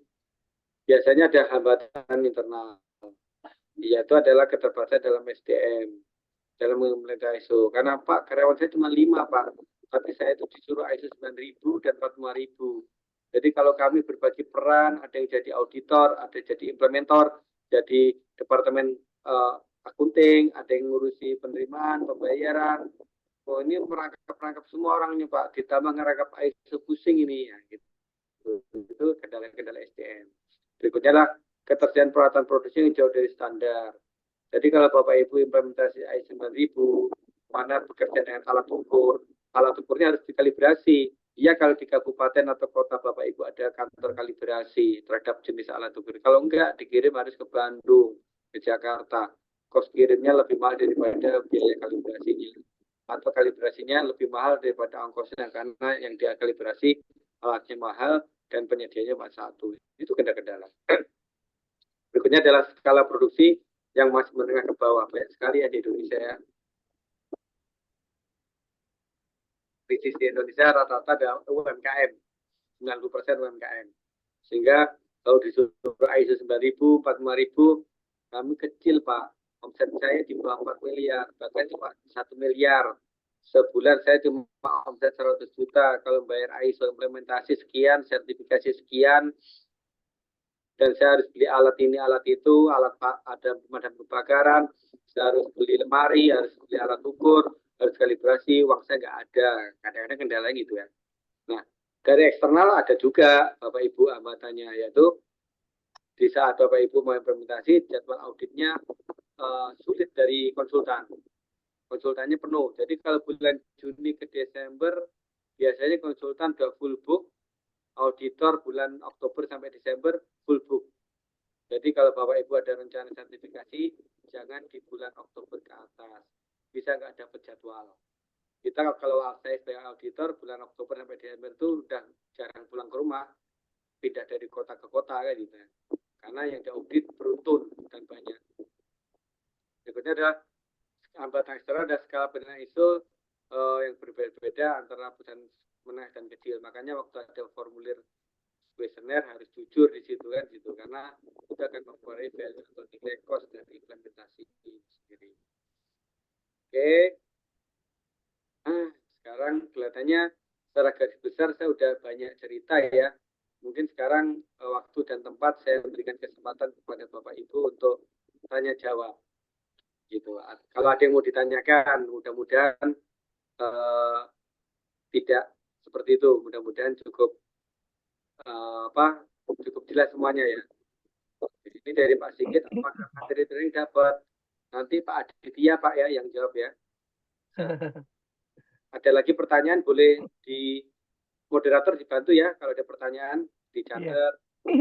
Pak, pertanyaannya apa? Jawabannya apa? Silakan kalau ada pertanyaan Bapak Ibu. Apa? Iya, silakan Bapak Ibu. Ada pertanyaan waktu kita masih 40 menit, mungkin ada yang belum paham atau implementasi di tempat Bapak Ibu ada kendala atau hambatan bisa ditanyakan ke Pak Hari. Silakan. Dengan siapa Pak? Tanya Pak. Boleh. Pak izin. Ya, tadi dengan Pak siapa maaf? Sebut nama aja Pak langsung. Boleh Saya Sigit, Pak. dicatat nanti. Pak siapa Pak? Pak Sigit. Ya, silakan Pak Sigit. Sigit, ya. Saya saat ini kami sedang dalam proses juga Pak untuk ISO 45 dan 14. Sedang pendampingan oleh konsultan juga. Tadi saya lihat itu ada surveillance yang 6 bulan ya Pak. Sebenarnya surveillance audit itu 6 bulan atau setahun sekali Pak? Minimal setahun sekali. Tergantung kalau minimal setahun sekali. Tapi tadi yang Pak Hari tampilkan itu 6 bulan kayaknya ya, Pak. Biasanya 6 bulan, 3 bulan tuh kalau kita sudah punya risk register Pak, punya risiko. Yang risikonya high risk, biasanya kita audit 3 bulan sekali. Yang medium 6 bulan sekali. Yang low risk minimal sekali setahun. Jadi penentuan audit itu berdasarkan risiko. Oke. Gitu, Pak. Kalau kami ini kan di perkantoran ya Pak, office base ya. Berarti bisa dibilang low risk. Low risk ya setahun sekali cukup. Setahun sekali ya Pak? Oke. Ya. Oke. Nah, lalu yang kedua Pak, satu lagi. Untuk ketua P2K3, itu disebutkan kalau di peraturan itu kan pengurus atau pengusaha atau pengurus yang menjadi ketua P2K3. Iya. Nah, kalau di tempat case in case itu, jadi kalau di tempat kami kan kalau misalnya pengurus atau CEO itu kan kayaknya terlalu tinggi ya Pak ya, karena kan kami lumayan banyak orangnya. Nah, kalau di layer keduanya itu boleh nggak sih Pak, selevel VP gitu? Boleh. Jadi gini, dinamakan pengurus kan bukan berarti pemilik organisasi, bukan berarti pendiri organisasi. Pengurus itu adalah orang yang disuruh ngurus kan Pak. Jadi kalau orang disuruh ngurus ya kita keluarkan SK aja, karyawannya siapa yang jadi pengurus P2K3-nya kan. Yang misalkan ada karyawan, biasanya orang HRD Pak, yang disuruh jadi P2K-nya itu. Jadi tugasnya ngawasi keselamatan kerja. Jadi dia ngawasi absen, exit, entry, ngecek APD gitu. Dikasih SK, kasih penugasan gitu. Itu udah jadi pengurus Pak.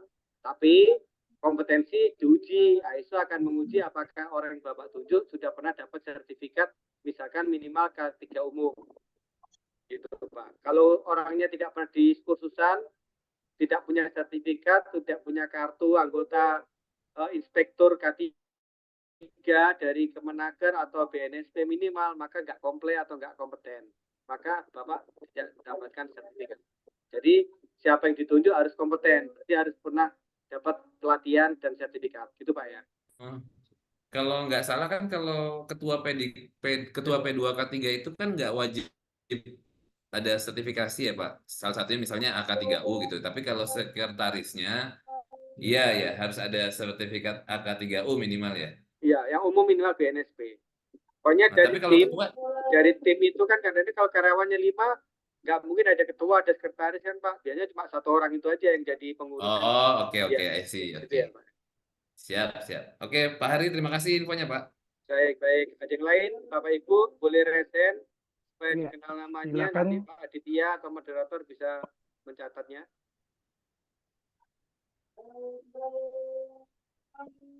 Ya kan tadi ada yang mau nanya Bapak Ibu. Langsung aja Bapak Ibu. Kalau nggak ada yang nanya, berarti tadi udah semuanya lengkap Mas Adit. Gitu.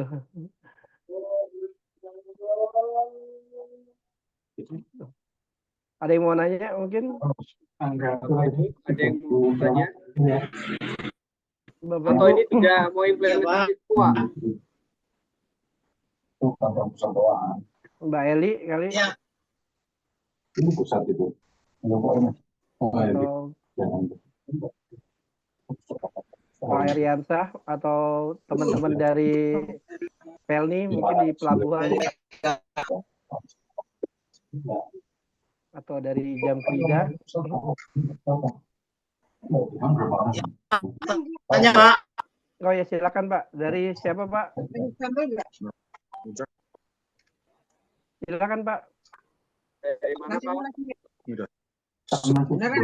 Nama Pak. Enggak yang 600.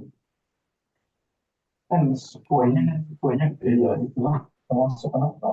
Iya Pak. Oh, oke. Susah ya. Teman-teman Boleh yang mungkin biar kita tahu namanya. Saya sebutkan namanya Pak. Mohon sebutkan namanya. Ada yang residen tidak ya? Saya coba cek.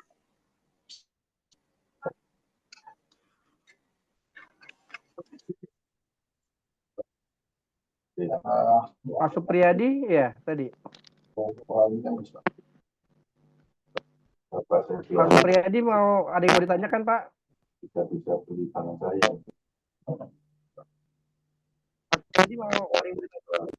Ya, mau ditanyakan nih Pak. Terkait dengan ini P2K3 untuk sekretaris minimal ijazahnya Kalau saya SLTA Pak. SLTA minimal. SLTA ya? Iya. Tapi dia Sama harus aja ya Pak, SLTA bisa ya Pak? SLTA bisa. Yang penting dia pernah mendapatkan pelatihan. K3U Kak.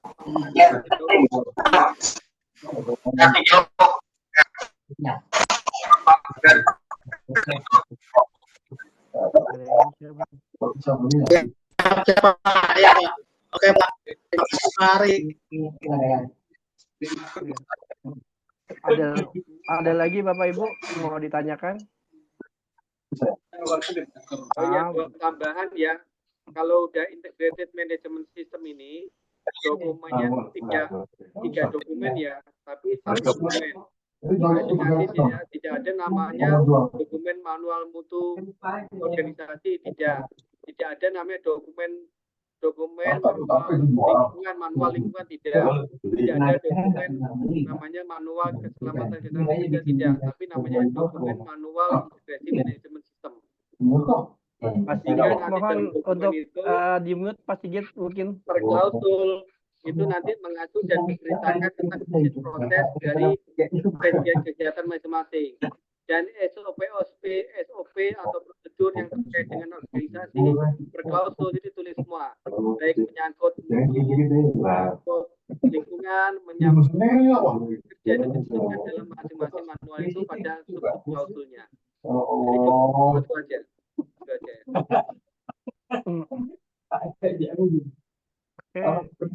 Ada lagi yang mau ditanyakan? Silakan Bapak Ibu. Mungkin apa sudah paham kira-kira bagaimana mengintegrasikan, karena sebenarnya kalau tadi kita lihat kan pakai matrik ya untuk mengintegrasikan itu. Ketika proses mengintegrasikan memang kadang-kadang kan ada hambatan-hambatannya ya, seperti tadi diterangkan oleh Pak Hari. Ya, apakah kira-kira Bapak Ibu ada yang mau ditanyakan terkait pasal integrasinya?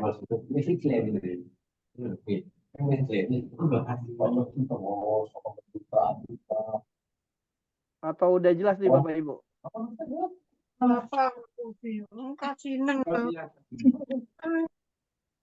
Kalimat terakhir. Nasrullah mau ada yang tanyakan? Mbak Fitriana. Oke, karena waktu kita masih ada cukup lama ya, setengah jam lagi nih.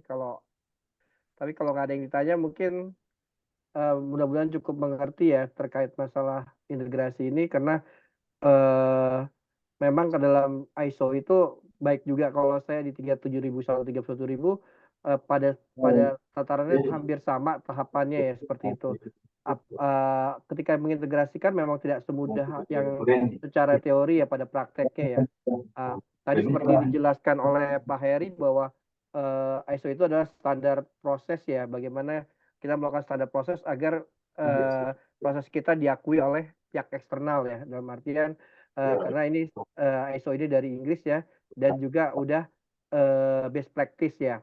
Dalam penerapan ISO sendiri bukan hanya pada bagaimana kita bisa menerapkan hanya sekedar sertifikat sebenarnya tujuannya ya. Tapi kebanyakan memang, mohon maaf nih, termasuk saya lihat di ISO lain ya, kayak ISO 37.000 yang saya kuasai dan 37.001 yang saya kuasai, kebanyakan kita mengambil ISO itu lebih cenderung kepada formalitas ya.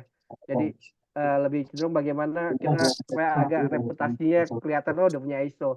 Tapi pada dasarnya implementasi kadang-kadang kita lupakan seperti itu. Oleh karena itu tadi seperti dijelaskan Pak Heri bahwa proses ini bukan hanya sekedar administrasi saja, tapi juga perlu human di sini ya, ada awareness, awareness di sini pun bukan hanya di level karyawan tapi juga di level pimpinan, karena beliau adalah sebagai pemegang keputusan, pemegang kebijakan ya. Dan itu juga commitment and leadership adalah salah satu hal yang terpenting dalam implementasi ISO seperti itu. Nah, seperti itu kalau kesimpulan dari saya ya, Bapak Ibu ya, seperti itu. Kira-kira Pak Hari ada yang mau ditambahkan? Pak Hari, silakan.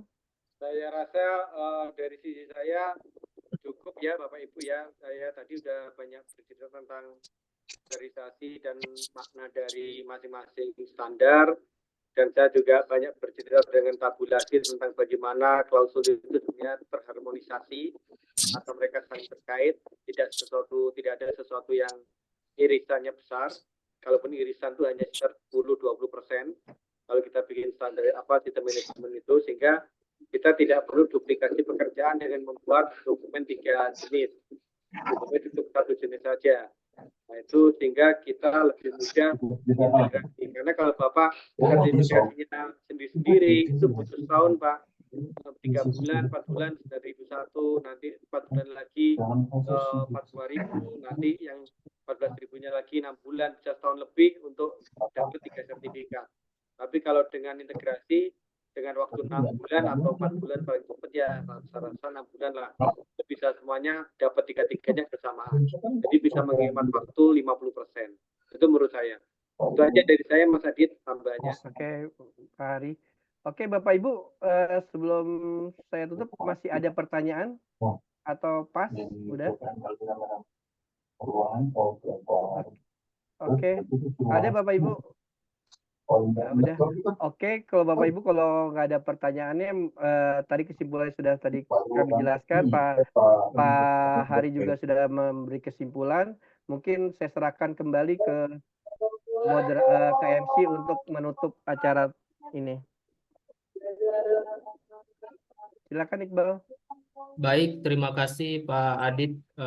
Sebelum kita menutup kegiatan webinar kita pada sore hari ini, izinkan kami kepada Bapak Ibu sekalian dalam rangka memenuhi permintaan dari beberapa peserta dan sekaligus sebagai bentuk layanan kami kepada Bapak Ibu sekalian, maka kami menyediakan e-materi dan e-sertifikat yang dapat Bapak peroleh hanya dengan menghubungi admin dan membayarkan sebesar 25.000, dan peserta akan mendapatkan benefit sebagai berikut.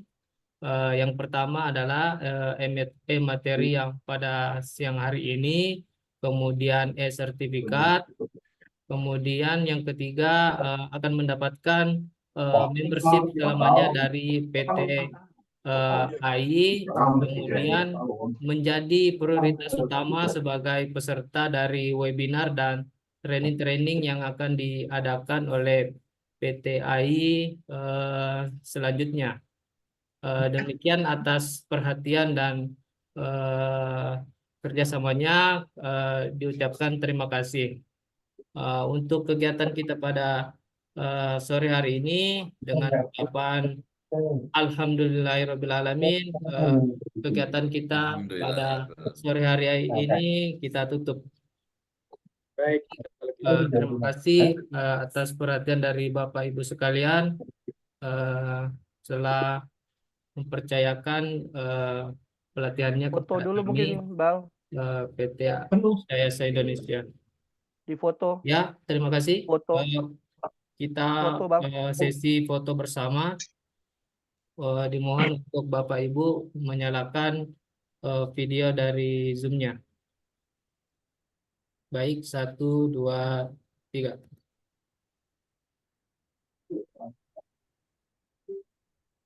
Di kedua. Baik, 1, 2, 3.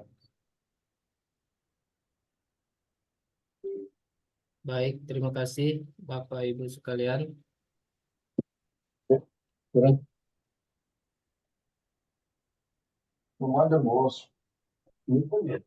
Baik, kalau gitu ya Bapak Ibu, saya kalau udah selesai izin live ya. Iya, terima kasih Bapak Ibu, terima kasih Pak Hari. Sampai ketemu, semoga bermanfaat ilmunya. Amin. Izin live juga ya Pak. Iya, Sampai terima kasih ketemu Bapak di Ibu. kesempatan. Terima kasih. Terima kasih.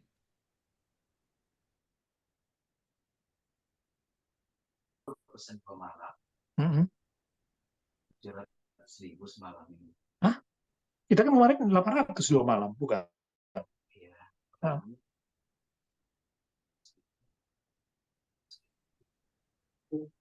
1.000 maksudnya? Semalam.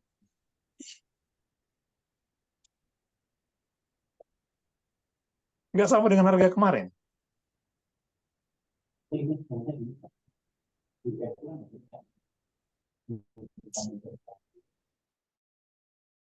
Izin live Bapak Ibu. Izin live ya.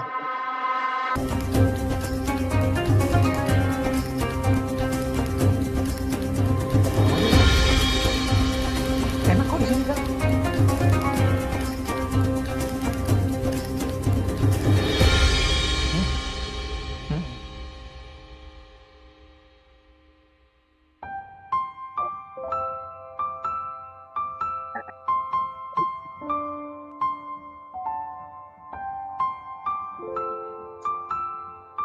Lima 3 semalam. Kalau 3 malam. Kalau malam 100 ya. Berarti dia berapa malam?